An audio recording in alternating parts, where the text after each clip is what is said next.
아들이 내가 선택할 수 있으면 안 하겠다라고 얘기하지만 태어날 때부터 목사 아들이에요. 그럼 어려서부터 당연히 교회 나오죠. 그렇잖아요. 또 목사 아들 스트레스 안 받겠어요? 스트레스 받습니다. 뭐 장로님 아들 스트레스 받아요. 교회 빠지면 왜 빠졌냐? 왜 그러냐? 그 주는 그렇게 있는 거예요. 그래서 제가 곰곰이 한번 생각해 보는 거예요. 너무 좋은 답을 가졌지만 처음부터 그게 각인되었기 때문에 오히려 너무 소중한 걸 모를 수도 있지 않겠냐. 아까 제가 서론에 얘기한 혹 그 부자 아이처럼 너무 부유한 환경 자체가 너무 쉽게 얻어졌기 때문에 그게 진짜 가치가 있는가를 고민할 겨를이 없는 거예요. 그래서 저는 우리 외부에 전도해야 될 아이들 당연히 해야죠. 그건 우리 사명이니까. 근데 우리 안에 있는 우리 후대들이 얼마나 이 복음의 가치를 실제로 경험하게 할 수 있을까? 그렇잖아요. 저는 그게 더 중요하다고 생각하거든요. 우리 안에 있는 고개를 다 놓치고 맨날 밖에 걸 잡는다? 할 수 없는 거죠. 그래서 오늘 초등부 헌신 예배 우리 후대를 향한 시간인데 우리는 좀 곰곰이 기도를 좀 담는 시간 되었으면 좋겠습니다. 우리가 이사야서를 마무리하는 장이에요. 근데 하필이면 이사야서 마무리하는 시간표인데 우리 후대를 또 양육할 수 있는 중요한 또 헌신 예배 아닙니까? 이사야서 66장으로 마무리를 짓는데 여러분 나중에 한번 전체를 읽어보시기 바랍니다. 읽어보시면 크게 한 3가지 응답이 요 속에 있어요. 다시 말하면 이사야서의 모든 그 응답을 마지막으로 딱 요약해가지고 3파트로 딱 우리에게 응답을 주십니다. 그 첫 번째가 남은 자의 응답입니다. 그리고 2번째는 남길 자의 응답이에요. 그리고 남을 자의 응답. 이렇게 3가지가 들어가 있어요. 역사를 잠깐 봐야 되죠. 왜 제가 이 3가지 이야기를 하냐라면 이스라엘이 바벨론에 의해서 공격을 받아가지고 완전히 황폐한 세대가 있어요. 물론 심판이죠. 우상숭배 때문에 그랬으니까 완전히 심판을 당해가 완전히 고생해가지고 무너진 세대 속에 하나님은 그 세대 속에 누구를 남겼냐? 그렇죠? 몇몇 복음 깨달은 몇몇 사람을 남은 자로 딱 두셨어요. 그게 첫 번째 세대예요. 다시 말하면 뭐를? 전쟁을 경험하고 포로로 끌려간 세대. 그게 첫 번째 세대입니다. 2번째는 전쟁을 그렇죠. 통해가 포로로 끌려가 바벨론에 가 있었을 거 아닙니까? 많은 사람들이 갔거든요. 그러면 바벨론 그 안에서 70년 동안 포로 생활을 했어요. 70년. 그러면 70년 동안 포로 생활하면서 결혼을 하고 거기에서 태어난 후대가 있을까요? 없을까요? 있죠. 그래서 그걸 바벨론 세대라고 얘기합니다. 바벨론 세대가 있어요. 그 자기들은 태어나 보니까 이방인의 땅이라. 태어나 보니까 포로로 끌려간 그 세대 속에 지낸 세대. 그리고 마지막 3번째 세대는 뭐냐? 70년 이후에 다시 하나님이 고레스 왕을 통하여서 해방을 선포합니다. 이제 너희들 너희 집으로 가. 너희 민족에게로 가. 그래서 해방세대라. 해방세대. 그래서 요 해방세대가 다시 예루살렘에 와서 뭐 합니까? 예루살렘에 무너진 성전과 성벽을 재건하고 다시 신앙생활을 올바르게 시작하는 세대가 있어요. 그래서 요 3가지 세대 이야기. 그래서 저는 이게 성경에 똑같이 반복되는구나. 출애굽한 출애굽 세대, 광야에서 태어난 세대, 그 다음에 이 세대가 어디로 들어갑니까? 가나안을 정복하는 세대. 똑같은 시간표가 연결되는 거예요. 1세대, 2세대, 3세대로 나눕니다. 그러면 우리가 오늘 응답을 한번 찾아봅시다. 내가 우리의 후대와 미래를 두고 하나님이 분명히 그렇잖아요. 이방인의 빛으로 하나님이 다 회복할 미래를 두고 우리를 부르셨다라면 나는 남은 자의 응답을 어떻게 찾을 것인가? 남을 자인 우리 후대들은 무슨 응답을 찾으면 되겠냐? 그리고 우리 마지막에 남길 것은 뭔가? 요 세 가지를 가지고 여러분의 응답들을 좀 찾아보는 그런 귀한 시간 되기를 바랍니다. 자, 첫 번째입니다. 남은 자. 이건요, 우리로 말하면 좀 어른 세대라. 어른 세대. 이 어른 세대에 뭐 여러 가지 기준이 있겠지만, 그러니까 여러 가지 어려움을 통해 가지고 내가 인격적으로 예수님을 만나서 온 세대라. 그렇죠? 바벨론의 포로 끌려가기 전에 우상 숭배도 경험을 했고 하나님의 심판도 경험하고 그 속에 은혜도 받은 자들입니다. 그게 1세대입니다. 그럼 우리 성경을 한번 잠깐 보겠습니다. 요 1세대에 하나님이 세우신 특징이 뭐냐? 66장 1절과 2절에서 우리 4절까지를 한번 보도록 하겠습니다. 요거는 누구 보고 이야기하느냐면 남은 자를 택하신 그 사람들을 보고 하나님이 말씀하시는 내용입니다. 2절에서 4절까지 우리 같이 한번 합독하도록 합니다. 시작. 나 여호와가 말하노라. 내 손이 이 모든 것을 지었으므로 그들이 생겼느니라. 무릇 마음이 가난하고 심령에 통회하며 내 말을 듣고 뜨는 자 그 사람은 내가 돌보려니와. 소를 잡아 드리는 것은 살인함과 다름이 없이 하고 어린 양으로 제사 드리는 것은 개의 목을 끄끔과 다름이 없이 하며 드리는 예물은 돼지의 피와 다름이 없이 하고 분향하는 것은 우상을 찬송함과 다름이 없이 행하는 그들은 자기의 길을 택하며 그들의 마음은 가증한 것을 기뻐한즉 나 또한 유혹을 그들에게 택하여 주며 그들이 무서워하는 것을 그들에게 임하게 하리니 이는 내가 불러도 대답하는 자가 없으며 내가 말하여도 그들이 듣지 않고 오직 나의 목전에서 악을 행하며 내가 기뻐하지 아니하는 것을 택하였음이니라 하시니라. 아멘. 하나님이 이스라엘을 심판할 때 이스라엘 사람들의 모습을 보여주는 거예요. 그들이 양 잡고 소 잡고 와서 예배도 하고 모양은 다 갖추었어요. 근데 오늘 하나님이 뭐라고 얘기하느냐? 야, 네 양 잡고 피 잡고 와서 예배하는 것이 정말 하나님을 위한 예배야? 그렇지? 정말 하나님을 위해서 네가 그렇게 예물 드리는 거야? 아니지 아니야. 너희가 네 자신을 위하여서 그렇게 하는 것이지 않냐. 그건 아무리 모양을 갖추어도 그 안에 있는 내용은 우상숭배와 같은 거라. 너희가 그걸 선택하였기 때문에 나는 너희 앞에 너희가 스스로 넘어질 유혹거리를 갖다 주는 거야. 너희가 그렇게 선택하였기 때문에. 근데요, 우리는 하나님을 그렇잖아요. 모르는 상태에서 우리는 이와 같이 행할 수 있어요. 근데 그 사람들 속에 하나님이 누구를 택했다고요? 남은 자를 택했어요. 그 남은 자를 택한 배경이 뭐냐? 그게 2절입니다. 똑같이 그 속에 있었는데 하나님이 남은 자로 쓰시는 사람은 세 가지 특징이 있었어요. 첫 번째는 뭐냐? 무릇 마음이 뭐하고? 가난하고 심령에 뭐하고? 통회하며 내 말을 듣고 뜨는 자 그 사람은 내가 돌보겠다. 아멘. 요 세 가지입니다. 남은 자는요, 요 세 가지가 하나님 앞에 쓰임받는 자입니다. 첫 번째가 뭐 하는 사람이라고요? 마음이 가난한 자다.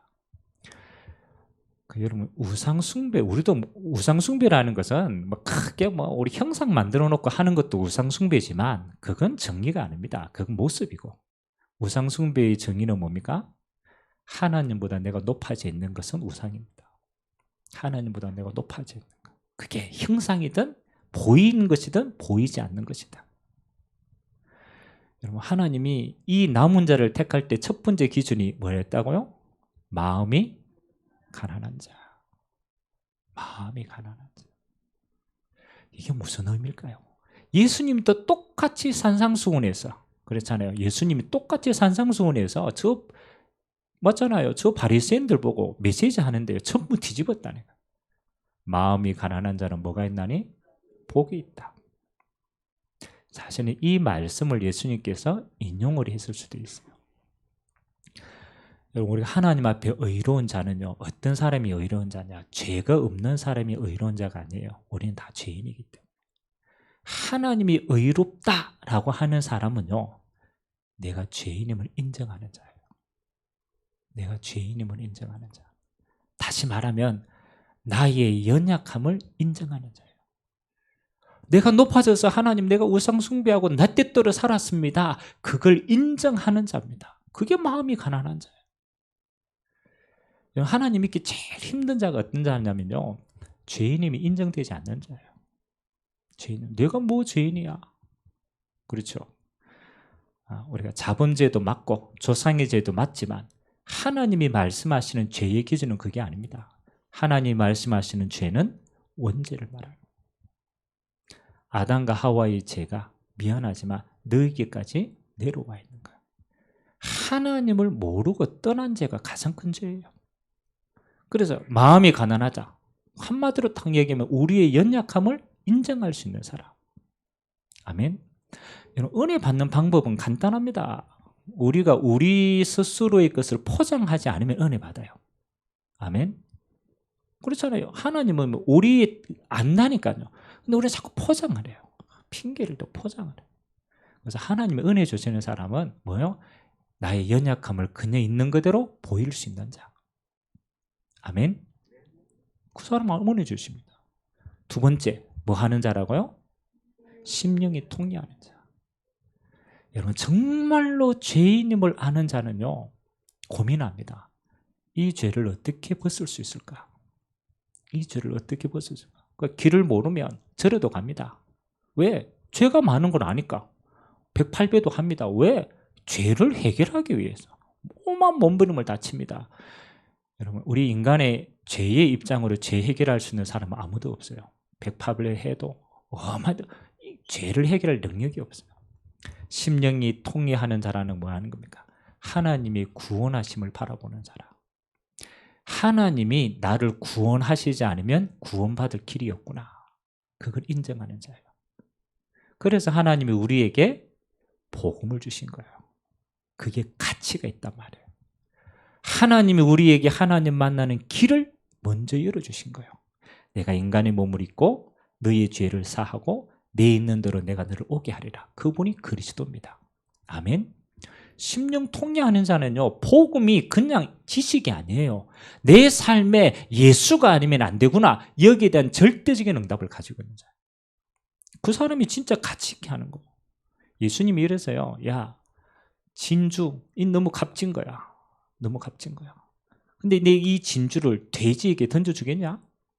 여러분, 이 값진 진주를 돼지에게 던져주면 어떻게 됩니까? 맞죠? 돼지는 이 진주를 팔아가 먹을 것을 살 수 있다라는 머리가 없어요. 그거 사 먹으면 되는데 어렵어요.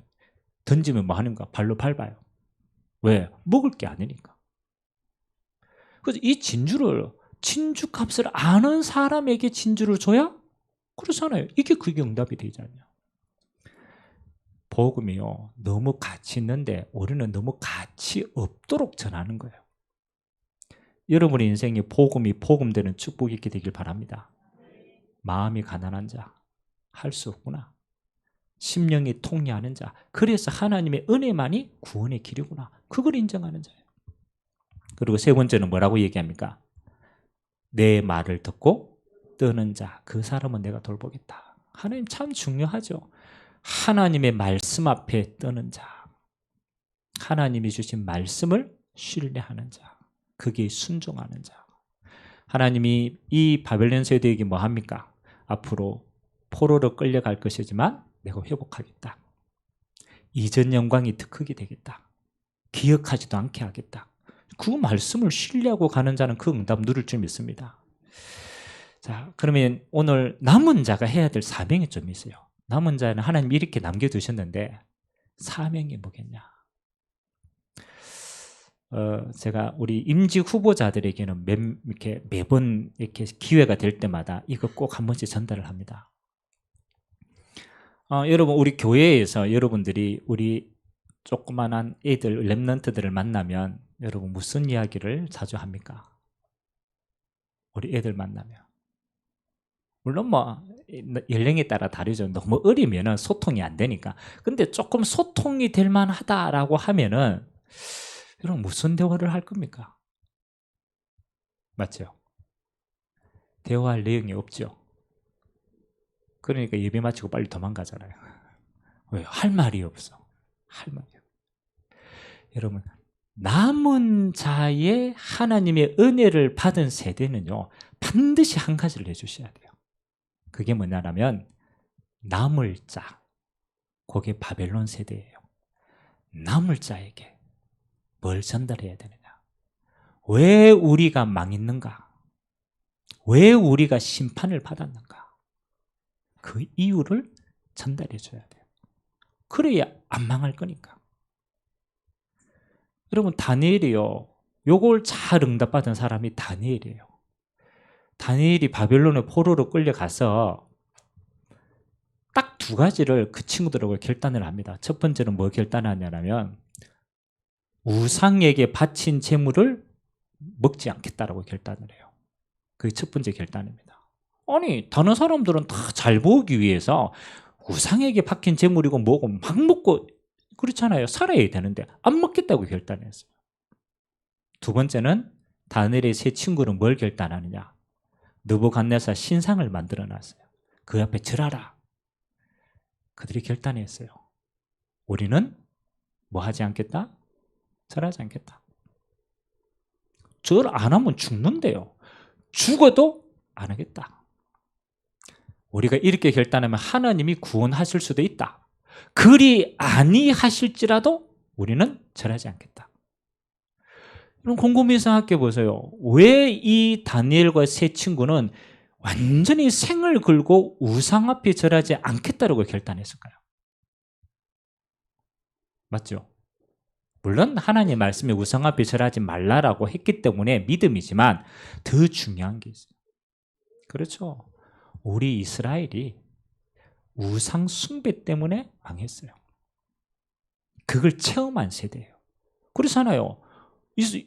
이스라엘이 유다 땅에 있다가 우상 숭배하는 그 과거 때문에 하나님의 심판을 받았단 말이에요. 그걸 목격을 했어요. 체험을 했어요. 뼈에 한이 사무치는 거예요. 그래서 나는 뭐 하지 않겠다? 우리 조상의 실수를 다시 범하지 않겠다. 그건 나는 죽어도 우상 숭배 못해. 왜? 그걸 내가 교훈으로 받았기 때문에. 생을 거는 겁니다. 저는 우리 후대들에게 여러분 각자의 인생이 있잖아요. 우리 기도회 때도 잠깐 얘기했지만 제가 기존 교회 어릴 때 다녔잖아요. 제가 중고등부 때 다녔는데 우리 목사님도 설교 말씀 참 이렇게 은혜가 됐고요. 또 우리 교사 선생님들도 많은 저에게 성경 가르침을 제게 줬어요. 근데 시간이 지나니까 잘 기억이 안 나요. 목사님 메시지도 기억이 잘 안 나고요. 우리 교사님들이 열심히 했는데 그것도 잘 기억이 안 나. 근데 지금까지 제게 기억에 남는 것들이 좀 있어요. 기억에 남는 거. 그럼 기억에 남는 거는 영향을 줬다라는 거잖아요. 크게. 그게 누구냐라면 권사님들의 말이에요. 제게 평생에 좀 기억에 남는 권사님 세 분이 계세요. 첫 번째 권사님은 손가락이 6개예요. 동네. 그래서 육손이라고 얘기했어요. 근데 손가락이 6손이면요 일을 못해요. 왜? 만질 수 있는 게 그게 안 돼요. 단순히 손가락이 아니고 비틀어졌다. 그 권사님의 남편분은 그 동네에서 유명한 알코올 중독자입니다. 무능해요. 일을 못해요. 술 마시고 동네 늘 문제 일으키는 분이에요. 남편이 무능하죠. 자기는 육손이죠. 할 수 있는 자녀가 4명인데 키울 힘이 없는 거예요. 근데 그분이요 진짜 교회 바로 옆집에 살았는데 생을 걸고 하나님 앞에 매달렸어요. 하나님, 나는 내 자녀와 그렇잖아요. 내 인생을 간수할 수가 없습니다. 하나님이 내 주인이십니다. 하나님이 나를 지키시고 우리 후대를 지켜달라고 진짜 기도하는 권사님. 희한하죠. 그 권사님의 자녀 4명이 다 성공을 했어요. 진짜로. 포항에서요. 포항고등학교라면 좀 유명해요. 서울대학교를 많이 들어가는 고등학교요. 그 자녀들이요. 포항고등학교를 다녔어요. 그리고 다 자립을 했어요. 그리고 그 자녀들이 교회에 다시 헌신을 했어요. 특징이 뭐냐? 이 권사님은요, 기도로 모든 걸 하시는 거예요. 근데 제가 어렸을 때 제 혼자 믿었기 때문에 집에 핍박이 좀 심했어요. 교회 간다 이러면요, 신발 감춰보고, 교회 간다 이러면요, 성경책 감춰보고, 핍박받았어요. 근데 저는 답을 얻었기 때문에 교회에서 저는 그 응답을 받아야 살아가는 사람. 그래 막 핍박받고 이래가지고 예배하러 갑니다. 아무도 몰라줘요. 제가 그런 걸. 근데 그 권사님이요, 아시는 거예요. 왜? 자기도 핍박 속에서 응답을 받아요. 권사님이 예배 마치고 다 하면요, 조용히 저한테 오십니다. 그럼 뭐라고 얘기냐? 내가 네 마음 안다. 그래서 내가 너를 위해서 기도해 줄 수 있어. 괜찮아. 이거 잠깐이야. 하나님이 인도하실 거야. 내가 기도해 줄게. 저는 그 권사님이 그 말이요, 제게는 천군만마같이 느껴졌어요. 우리 부모님이 저를 위해 기도합니까? 아니잖아요. 불신자인데. 아무도 기도 배경 없어요. 때로는 굶고 교회에 올 때도 있어요. 근데 아무도 모릅니다. 그러면 우리 권사님이 대충 눈치를 챕니다. 아이고, 이놈이 굶었구나.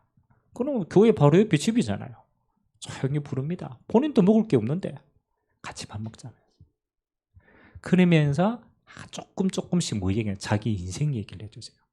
야, 내가 이래 육선으로 이렇게 어렵게 살았다. 희망이 없었다. 예수님을 만나고 나니까 희망이 생겼어. 그 예수님이 나의 아버지가 되었어. 근데 나는 예수 믿고 내 인생과 내 자녀를 하나님이 이렇게 하셨어. 예수님이 살아계셔. 어떤 설교보다 저에게는요, 믿음이 딱 자라게 했어요. 아무것도 아닌데 그 권사님의 인생 자체가 제게는요, 어마어마한 힘이 돼요. 제가 모교회를 떠날 때 여러 가지 이유가 있었습니다. 근데 다 좀 안 좋은 식으로 봤어요.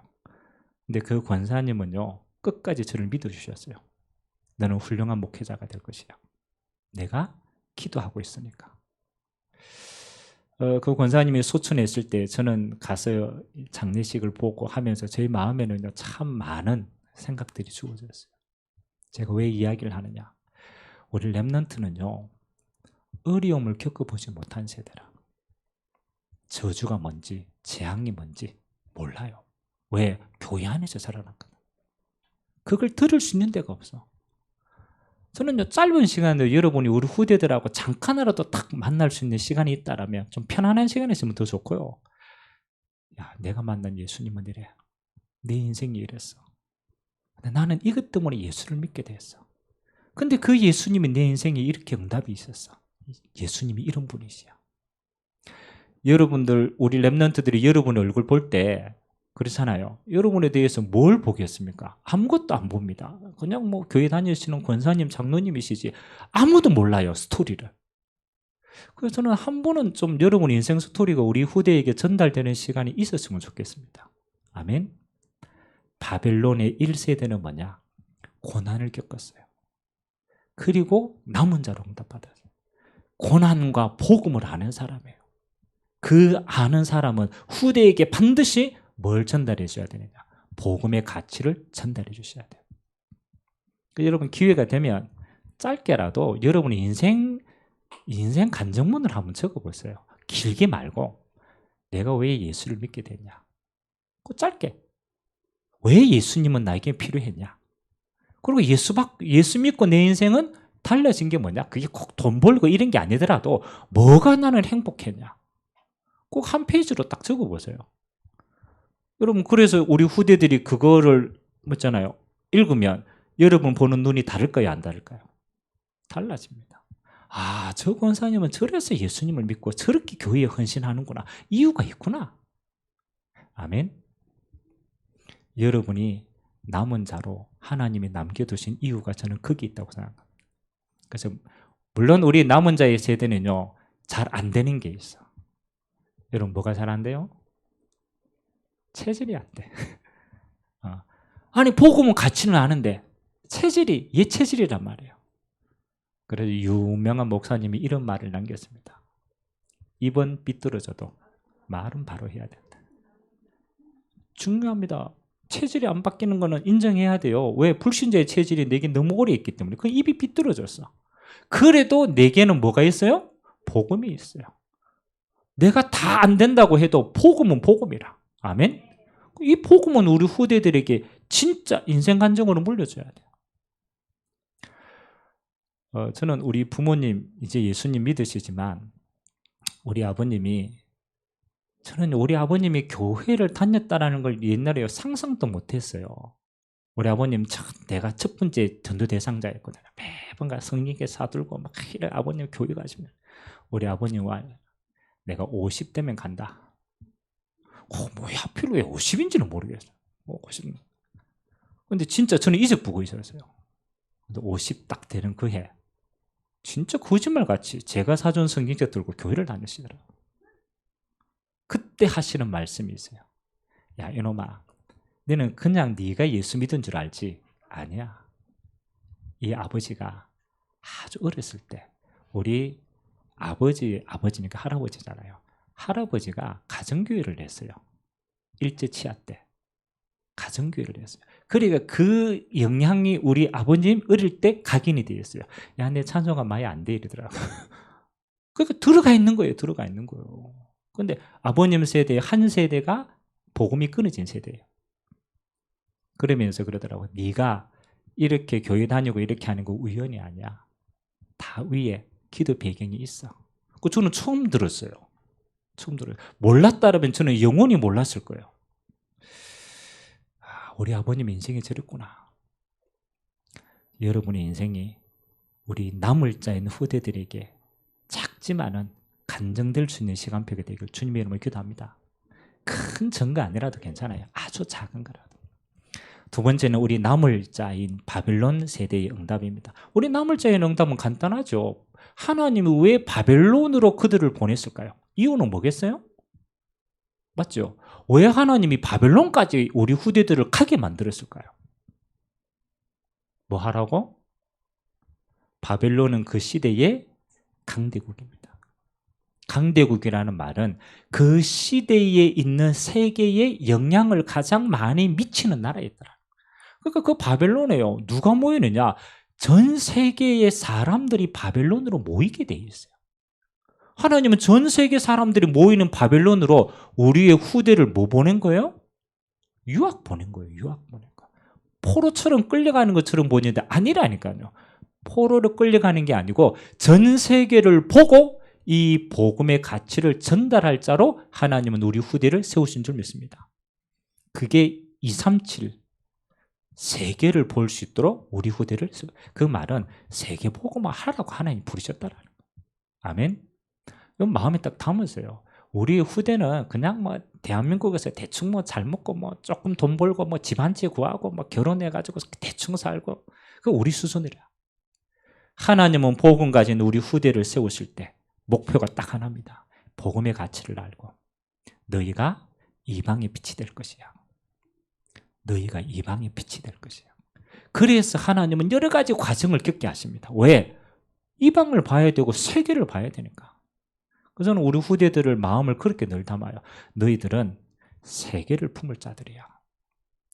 저희들이 몰라도 괜찮아. 근데 하나님의 계획은 그거더라고. 아멘. 기도하시기 바랍니다.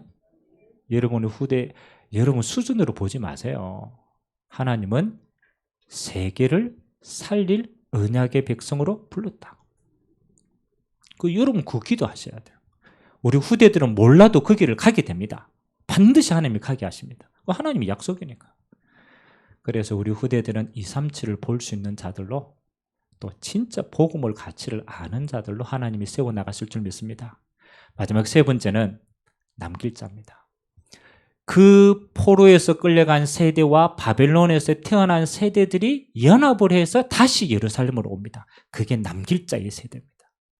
하나님이요, 바벨론에서 포로에서 끌려온 세대들에게 집도 짓기 전에 그렇잖아요. 그들이 터전도 없어요. 아무것도 하기 전에 먼저 하라고 시킨 게 한 가지가 있어요. 그게 뭔지 압니까? 먼저로 성전을 재건해라. 무너진 성전을 재건해라. 거기에 응답받았던 대표적인 인물이 학사 에스라, 그 다음에 느헤미야.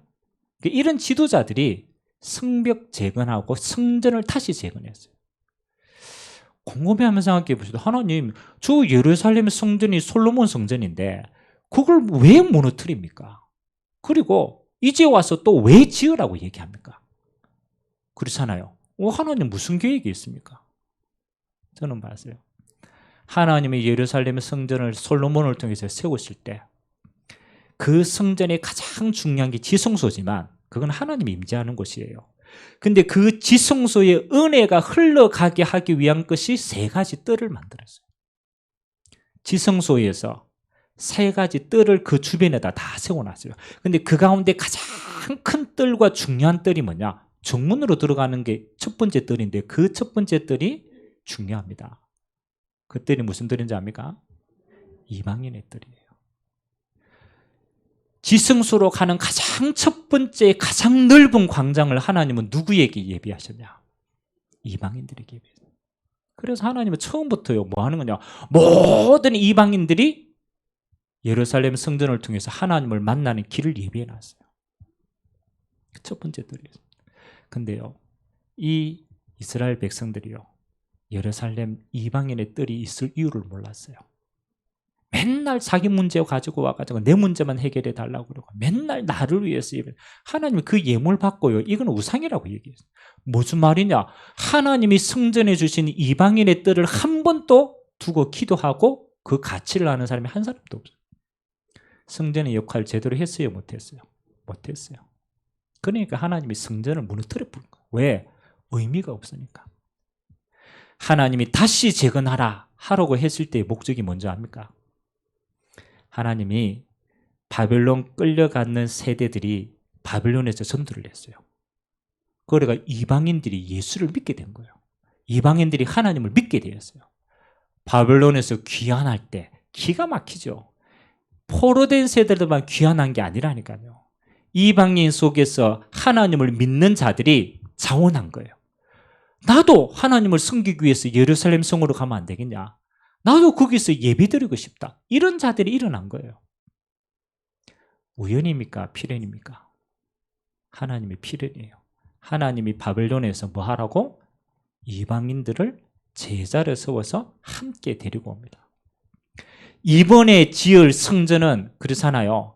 옛날에 무너진 성전을 재건하는 게 아니고 진짜 성전의 올바른 목적을 가지고 세우시는 거예요. 이방인의 뜰. 다시 말하면 237을 세울 수 있는 뜰을 하나님은 준비하셨어요. 만민을 치유할 수 있는 기도의 뜰을 새롭게 세웠습니다. 그리고 아이들의 뜰, 후대에게 언약 전달할 수 있는 이 세 가지 뜰을 가지고 새 성전을 세운 겁니다. 그래서 이 성전은 뭐 하는 성전이냐? 앞으로 이방의 빛이 되게 되어갑니다. 이 성전은 뭐 하는 성전이냐? 후대의 영원히 잊혀지지 않는 성전이다. 여러분 뭘 남길 겁니까? 저는 기도합니다. 우리가 주님 앞에 저는 그렇거든요. 한 목회 한 10년 정도 힘있게 할 수 있는 시간표인 것 같아요. 앞으로 제 목회에 있어서. 그 이후에는 그렇잖아요. 힘있게 할 수 있겠냐? 10년 동안 내가 목회하면서 하나님 앞에 나는 뭘 남길까를 두고 기도해요. 그렇잖아요. 여러분 인생도 마찬가지 아닙니까? 하나님 앞에 힘있게 쓰임받을 수 있게 뭘 남길 겁니까? 저는 껍데기 모양이 성전도 중요하지만 제자와 내용을 남겨야 돼요. 237의 제자들과 함께 예배할 수 있는 성전이 필요해요. 237의 제자들과 함께 하나님의 영광을 할 수 있는 것. 진짜 성전이 많은 거예요. 만민을 치유할 수 있는 것. 그리고 후대를 세울 수 있는 것. 그래서 그건 건물이 아닙니다. 시스템과 제자입니다. 제가 왜 우리 기관과 함께 굳이 맨날 아카데미 스쿨하고 막 서밋 스쿨하고 막 안 돼도 끝까지 집중을 하느냐? 아이들의 뜰이에요. 이거 생을 건 제자가 나와야 되고 이거 지키는 시스템이 있어야 돼요. 그거 물려줘야 돼요. 그래야 후대들이 계속 언약 전달할 거 아닙니까? 지금 뭐 꿈꿉니다. 제가 우리 토요일 날 11시에 그 호흡 우리 그거 합니다. 우리 사모님이 11시에 하는데 제가 이렇게 얘기해요. 단순히 우리끼리 호흡하는 거 말고 아예 센터까지 생각하자. 제가 첫 번째 모일 때 제가 이름도 지었어요. 좋게 이름 기도 막 세게 하다가 하나님이 탁 주셨어. 온숨 힐링센터라. 온숨.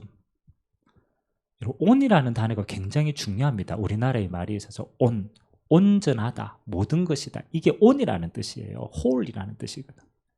우리는 숨을 쓰는데 하나님 주신 숨을 다 놓쳐버렸어. 그래서 반숨만 쉴 때도 있고 한숨 쉴 때도 있고 그렇잖아요. 우리 숨이 다 달라져. 하나님이 주신 숨은 온전한 숨이다. 영적인 호흡. 그거를 치유하는 것이다. 그래서 우리가 팀들 두고 기도합니다. 온숨 힐링센터를 뭐 해라? 앞으로 시스템으로 만들어라. 응답받으면 센터도 세워라.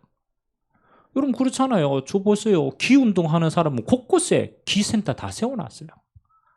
불교에서는 뭐 하는 겁니까? 명상센터 다 세워놨어요. 불신자들은 명상도 하고 기운동도 하고 그렇잖아요. 뇌호흡 해가지고 다 파고 들어가요. 제가 어느 날 대곡 고등학교 그 가는 우리 집 가는 길 아닙니까? 대곡 고등학교 딱 가는데 플랜카드가 붙였어요. 학교 앞에. 뭐 하느냐? 명상 훈련. 강사 따로 초청해가지고 학교에서 방과 후에 명상 훈련을 시키는 거예요. 아예 대놓고 전 교인을, 전 학생들 대상으로 다 시키는 거예요.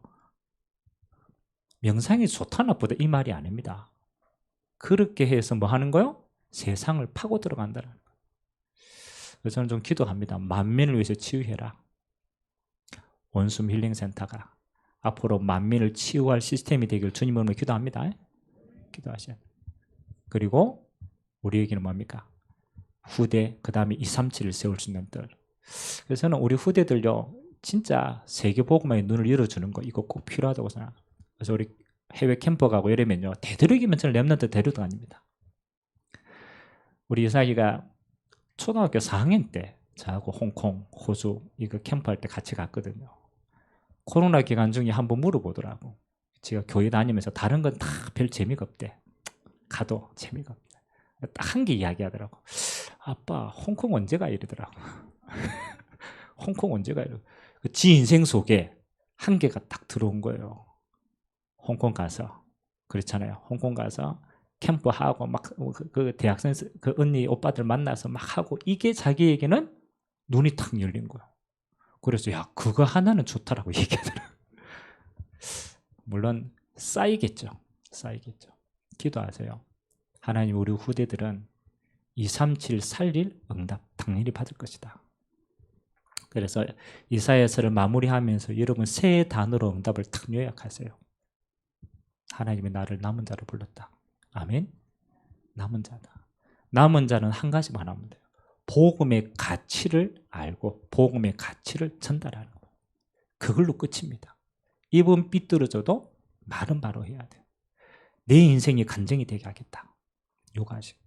남을 자인 우리 후대들은 뭐 하는 거요? 237을 복음할 수 있는 영적 힘을 가지는 것이다. 어려서부터. 그래서 보좌의 능력, 보좌의 달란트, 보좌의 미션 이걸로 각인뿌리 체질 계속 훈련할 겁니다. 남길 자는 뭐냐? 이 복음이 영원히 변질되지 않도록 시스템을 남겨라. 예루살렘 성전을 재건한 것처럼 이방인의 뜰, 아이들의 뜰, 치유의 뜰이 있는 시스템을 남기고 우리는 주님 앞에 서는 것이다.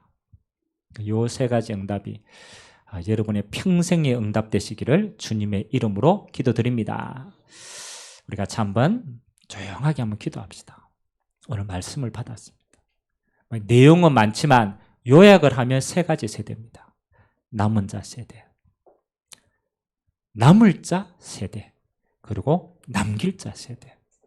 하나님 내 세대에 내가 받고 전달해야 될 응답들 하나님 아버지 온전히 전달할 수 있도록 주님이 축복하여 주시고 우리의 믿음의 후대들은 237을 살릴 자들로 하나님이 축복하시고 은혜 베풀어 주시고 우리 마지막 작품이 세 가지 뜰을 가진 시스템과 제자와 성전을 남기고 우리가 주님 앞에 설 수 있도록 우리에게 날마다 정극 허락해 달라고 우리 같이 한번 말씀 잡고 합심으로 한번 기도하도록 하겠습니다. 살아계신 하나님 감사드립니다. 우리의 인생은 어떤 인생입니까?